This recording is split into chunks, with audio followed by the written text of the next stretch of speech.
그래서 그 성질을 제가 여기 적어 놓은 것이고요. 돌아가서 예. 그래서 투자는 소비보다 변동성이 더 크고요. 더 볼러타일하고 더 많이 상승할 때 더 많이 상승하고 익스펜션에서 더 많이 상승하고 리세션에서 더 많이 떨어지는 게 이제 투자고요. 뭐 당연히 이제 기업들의 투자 의사결정은 경제 상황이 나빠지면 투자를 많이 줄이겠죠. 하지만 소비는 소비의 주체는 사실 가게잖아요. 가게는 리세션이라고 해도 먹고 살아야 되니까 뭐그 비내구재라든가 식료품에 대한 소비를 물론 이제 뭐 외식은 적게 할 수 있겠죠. 뭐 이런 것들은 줄일 수 있겠지만 그래도 항상 일정한 소비량을 유지하기 때문에 뭐 경기가 좋아지면 조금 더 소비하는 건 맞습니다만 경기가 나쁘다고 해서 기업들처럼 막 투자를 확 줄이거나 투자를 아예 안 할 수 있잖아요. 기업은 경제 상황이 나쁘다고 판단이 되면 투자를 아예 안 할 수 있지만 가게는 소비를 아예 하지 않을 수는 없습니다. 그렇기 때문에 사실 리세션 상황이라고 해도 소비가 투자보다는 당연히 떨어지는 정도가 더 적다고 할 수 있겠죠. 늘어나는 정도도 마찬가지겠고요. 그러니까 기본적으로 소비는 누가 하고 투자는 누가 하는가에 따라서 달라질 수 있고요. 기업이 투자를 안 한다고 해서 뭐 사실 크게 문제가 될 것도 아니고요. 투자할 수 있으면 뭐 당연히 많이 하는 것이고요. 그래서 대체로 투자가 변동성이 더 크다고 우리는 이야기를 합니다. 그 다음에 이제 고용과 관련한 지표를 우리가 볼 때도 고용이라고 하는 것은 보통 대체로 GDP와 같은 방향으로 움직이고요. GDP가 늘어날 때 당연히 고용도 증가합니다. 그 다음에 이제 소비도 증가하고요. 그리고 투자도 증가하겠죠. 고용과 실업은 대체로 반대 방향으로 움직이기 때문에 뭐 반드시 그런 건 아니에요. 취업자들이 증가한다고 해서 반드시 실업자가 줄어드는 것은 아닙니다. 혹은 뭐 고용률이 상승한다고 해서 실업률이 하락하는 것도 아니고요. 대체로 그렇지만 모든 경우에 모든 경기 변동 상황에서 반드시 이 둘이 반대로 움직여야 한다라고 말할 수는 없습니다. 어떤 상황에서는 같이 갈 수도 있어요. 하지만 대체로 거의 대체로 GDP와 반대 방향으로 움직이겠죠. 뭐 고용과도 대체로 반대 방향으로 움직이고요. 그 다음에 이제 아까 두 번째 간단하게 말씀드렸던 Limited Predictability인데요. 뭐, 뭐 쉽게 우리가 생각해 보면 리세션이 시작하는 상황에서 언제 리세션이 끝날지를 예측하는 건 사실상 불가능하고요. 그 다음에 이제 그 리세션이 끝나가는 시점에서 언제 그 익스펜션이 끝날지를 예측하는 것도 사실상 불가능하다고 볼 수 있습니다. 우리가 지금 경기 변동, 우리나라의 경기 변동 데이터에서 확인할 수 있듯이 리세션의 기간, 그러니까 뭐 몇 분기 동안 경기 침체가 지속되었는지, 그 다음에 몇 분기 동안 익스펜션이 지속되었는지, 확장 국면이 몇 분기 지속되었고, 경기 침체가 몇 분기 동안 지속되었는지는 매번 경기 변동마다 다르겠죠. 다시 한번 그림을 보겠습니다. 보시면 어떨 때는 사실 리세션의 기간이 사실 조금 길었던 기간도 있고요. 그다음에 어떨 때는 뭐 잠깐 왔다가 다시 돌아가는 경우도 있었고, 여기는 조금 길었죠, 그렇죠? 그다음에 이런 기간도 사실은 짧았던 기간은 아니에요. 근데 기간별로 이렇게 보면 짧았던 기간이 있고 길었던 기간이 있습니다. 기간의 차이가 있기 때문에 우리가 경기 변동 상황에서 그때그때 일률적으로 경기 변동이 언제, 다시 말하면 리세션이 언제 끝날 것이다라고 예측하는 것은 사실상 불가능한 것이고요. 다만 그러니까 리세션이 끝나갈 시점에 도달하게 되면 어느 정도 이제 트로프에 도달할 것이다 예측하는 것이 어느 정도는 가능하겠죠. 예.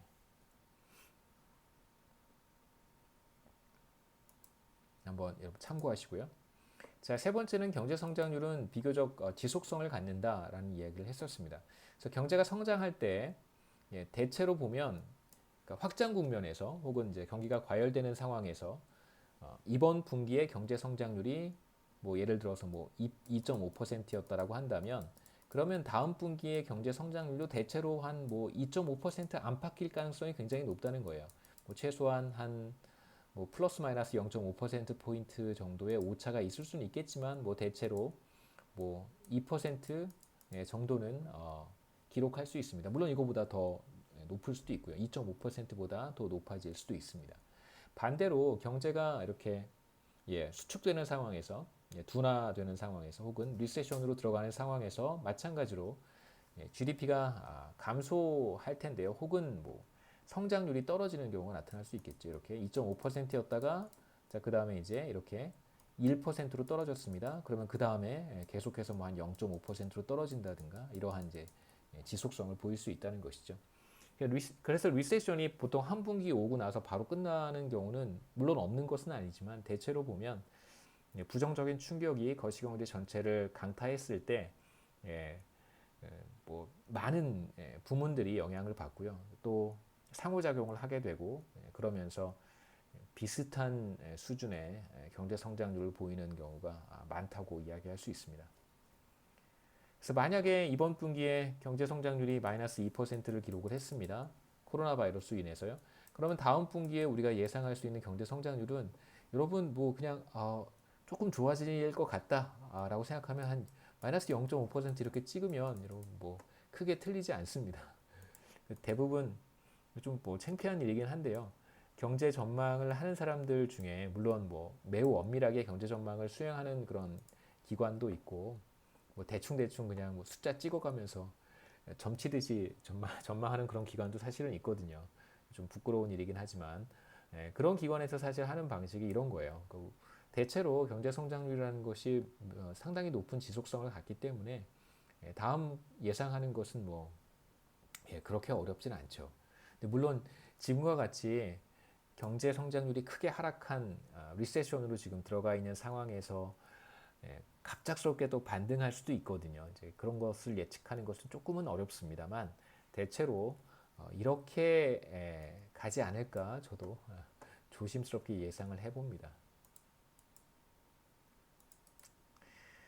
자, 이제 우리가 26장에서 본격적으로 경기 변동에 대한 분석을 해야 되는데요. 경기 변동이 대체로 왜 발생하는지에 대한 원인도 조금은 이야기를 해야 되고 경기 변동 과정에서 고용은 어떻게 되고 그 다음에 GDP는 어떻게 되는지 이런 얘기들을 간단한 모형을 통해서 설명을 할 수 있습니다. 거시경제학이라고 하는 것은 대체로 모형에 기반을 하고요. 이 복잡한 경제 구조를 물론 뭐 스토리를 가지고 말로 다 풀어서 설명할 수 있을 텐데 여러분 그 말이라고 하는 것도요. 결국은 그 안에는 어떤 스트럭처를 가지고 있습니다. 그 거시경제를 설명하고 또 이해하는 방식은 뭐 다양할 수 있겠지만 결과적으로는 뭐 말로 하든 그림으로 하든 뭐 수식으로 하든 그 안에는 어떤 스트럭처를 가지고 있어요.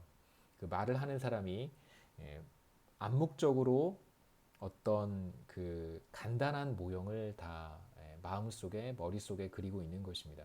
그래서 우리는 그 모형을 이제 끄집어내서 그림으로 표현하는 것이고요. 실제로 어떤 부분에서 어떤 충격이 발생했을 때 어떤 부분이 어떻게 영향을 받게 되고 결과적으로 고용은 줄고 GDP는 감소한다 이러한 얘기를 이제 간단한 그림을 통해서 그게 바로 모형입니다. 모형을 통해서 살펴보도록 하겠습니다. 뭐 데이터를 보는 것이 거시경제와 관련해서 이제 데이터를 보면 뭐 그게 더 정확한 것이고 모형으로 접근하면 뭐 그게 정확하지 않은 것이다 이런 이제 생각을 가지고 있는 사람들도 있어요. 실제로 한국은행에도 이제 그런 분들이 더러 있습니다. 그건 매우 잘못된 접근법이고요. 우리가 데이터를 분석한다고 할 때에도 데이터를 가지고 막 그냥 분석하는 게 아니잖아요. 뭐 X 변수와 Y 변수 가지고 막 넣어보고 뭐 Z 변수 한번 넣어보고 뭐 W 변수 한번 넣어보고 막 이렇게 막 마구잡이로 하는 게 아니란 말이에요. 그 변수들 사이에 어떤 일정한 관계가 있다라고 하고 이제 변수들 사이의 관계를 보는 것인데 그 관계가 있다, 이러한 관계가 있다라고 생각하고 분석을 하잖아요. 그 생각이 바로 모형이에요. 그래서 어쨌든 거시경제는 특히나 경제학이라고 하는 이 우리가 지금 접하고 있는 이 분야는 사실상 모형에 기반하고 있습니다. 아마도 이 두 번째 섹션까지는 더 이상 진행하진 못할 것 같고요. 여기까지가 2020년 1학기 경제학 원론 후반부 강의가 되겠습니다. 한 학기 동안 노영환 교수님 대신해서 한 학기 동안 고생 많으셨고 건강한 모습으로 2학기 때 뵐 수 있었으면 좋겠습니다.